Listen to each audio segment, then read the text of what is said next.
Sila lang ang mag-o-audit. Tulad ng RMA, Random Manual Audit, that is self-audit. Sila lang ang nag-o-audit ng boto, ng resulta. Ang QR code, sila na yung mag-check. That is self-audit. Meron bang financial statement na tatanggapin ng bangko kung kayo'y mangungutang sa bangko? Ibibigay mo ang financial statement as a requirement. Tatanggapin ba ng bangko na ikaw lang ang nag-audit? Self-audit? Hindi. Kailangan ang financial statements mo ay audited ng independent auditor. Yan ang ginigiit namin sa COMELEC. Hindi pwedeng ang resulta, kayo ang mag-self-audit. Dapat i-audit namin yan independently para mapagkatiwalaan yung resulta. Ayaw ng COMELEC dahil may magic.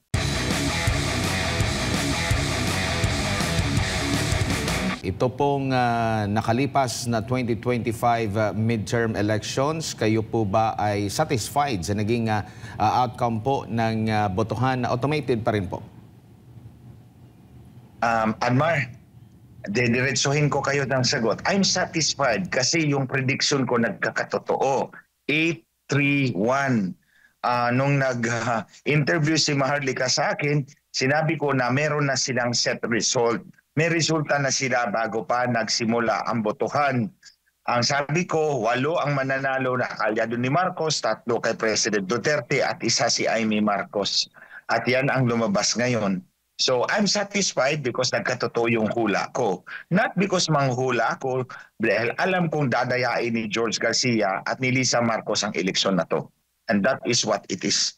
Opo, speaking of nakikita nyo po na posibleng may hocus-pocus, maaari nyo po bang maipaliwanag anong klase bang mga hocus-pocus ang maaaring nangyari nitong nakalipas na halalan? A few days before the elections, nag-final testing and sealing ang ating mga makina. Gumana nung araw ng final testing and sealing. This is made about a few days before the elections. One particular final testing and sealing was made in Butuan City, in precinct number 240 in Barangay Santo Niño, Butuan City. Nag-final testing and sealing po sila noong May 6. Now, ang test ballot na gagamitin sa final testing and sealing ay 10. This one, si John Lee, ang ballot niya ay test ballot number 9. So ang sinid po niya ay si Ching Plaza for mayor plus 9 councilors. Nung lumabas ang resibo, kinumpara niya ang balota at ang resibo nagtugma. Pero nung tiningnan po nila ang election return doon sa screen ng makina at hinanap yung test ballot number 9, ang lumabas ay hindi si Ching Plaza for mayor, kundi si Lau Forton. At sa halip na siyam na konsehal, 12 ang nandun. Lahat ay kalinya ni Lau Forton. Sa halip na kalinya ni Ching Plaza ang binoto niya. So ang ginawa ng teacher, binigyan uli siya ng test ballot number 10. At sinabi ng BEI sa kanya, 2 ang isid mo for mayor, si Ching Plaza at si Lau Forton. I-overvote mo. So in-overvote niya yung yung mayor. 2 ang binoto niya, si Ching Plaza at si Lau Forton. In test ballot number 10, yung kanina, test ballot number 9.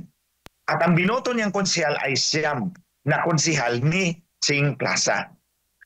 Uli, nung pinasok ang balota, lumabas ang resibo, nagtugma. However, nung binalikan ulit nila yung election return at sa screen at hinanap ang test ballot number 10, sa halip na overvote ang lumabas, si Lau Forton ang binoto plus 12 councilors ni Lau Forton. So ang ginawa ni John Lee, nag-file ng complaint sa BEI. Ang binigay sa akin, yung nabigyan ako ng kopya at inilathala natin sa publiko at ito ang nangyari. The next day, inisyuhan ng show cause order si John Lee. Pinaghahanap ng mga pulis at COMELEC.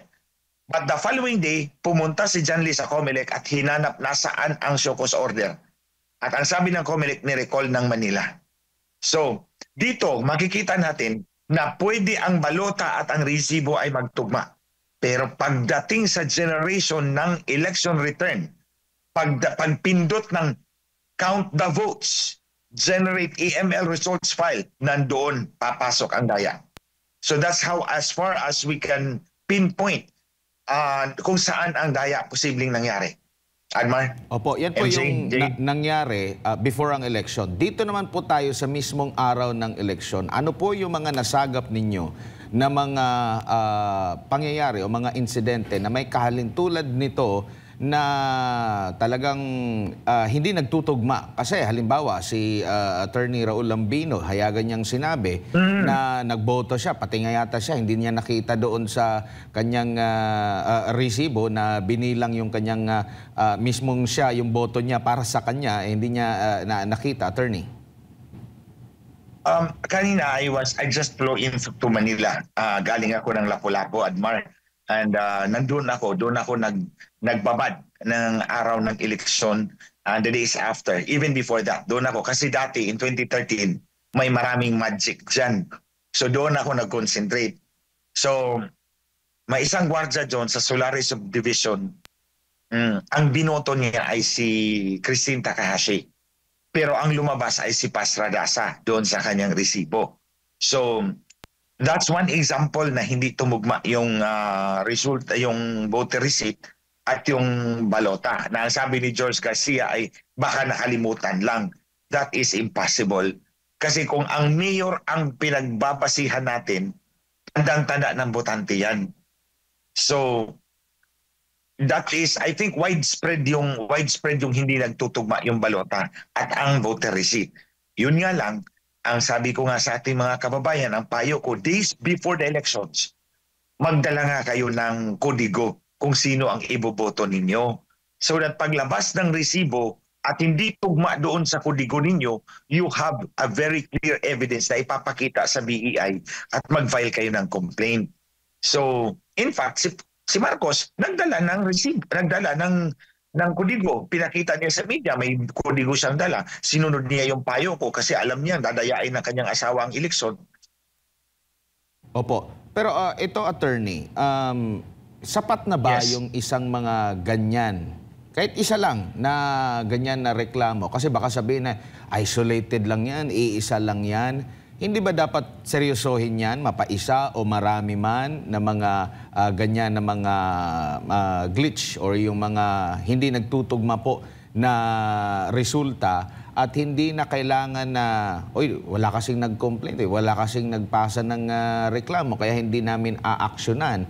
Paano yung obligasyon mo sa taong bayan na matiyak, maging kampante sila na ang kanilang boses, ang kanilang desisyon ay nag-reflect talaga dito sa nakalipas na halalan, Attorney?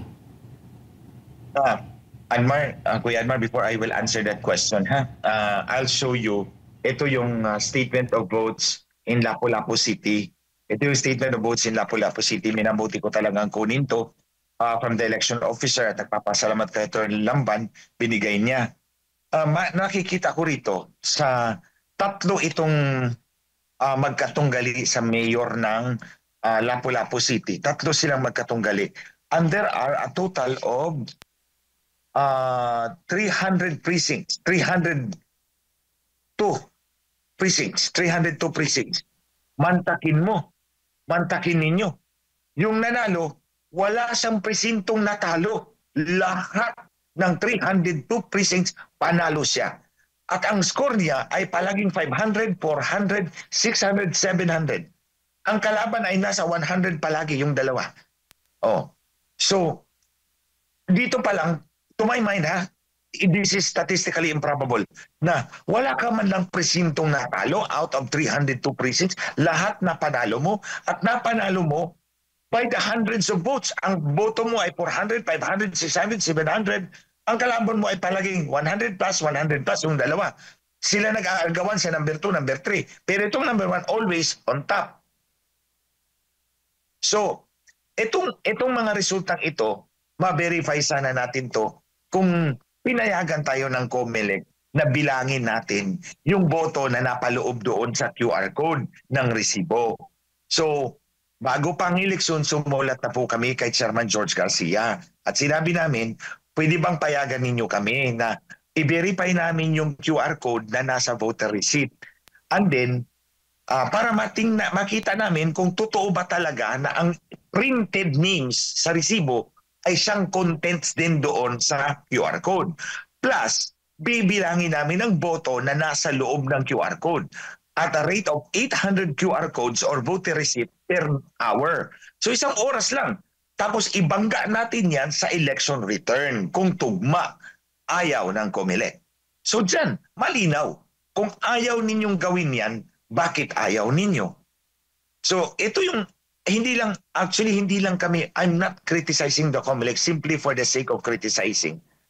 I'm not shouting out loud that there's cheating simply for the heck of it.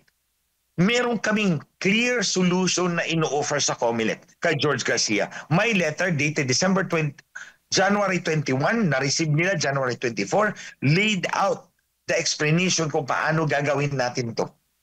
At ayaw nila. Ayaw nila. Bakit ayaw? Dahil may magic na gagawin. Simple lang yun. To a simple mind, ayaw mong i-audit kita. Ang gusto kasi ng COMELEC, Kuya Admar, Jade, and MJ, is that sila lang ang mag-o-audit. Tulad ng RMA, Random Manual Audit, that is self-audit. Sila lang ang nag-o-audit ng boto, ng resulta. Ang QR code, sila na yung mag-check. That is self-audit. Meron bang financial statement na tatanggapin ng bangko kung kayo'y mangungutang sa bangko? Ibibigay mo ang financial statement as a requirement. Tatanggapin ba ng bangko na ikaw lang ang nag-audit? Self-audit? Hindi. Kailangan ang financial statements mo ay audited ng independent auditor. Yan ang ginigiit namin sa COMELEC. Hindi pwedeng ang resulta, kayo ang mag-self-audit. Dapat i-audit namin yan independently para mapagkatiwalaan yung resulta. Ayaw ng COMELEC dahil may magic. Yan. Simple lang.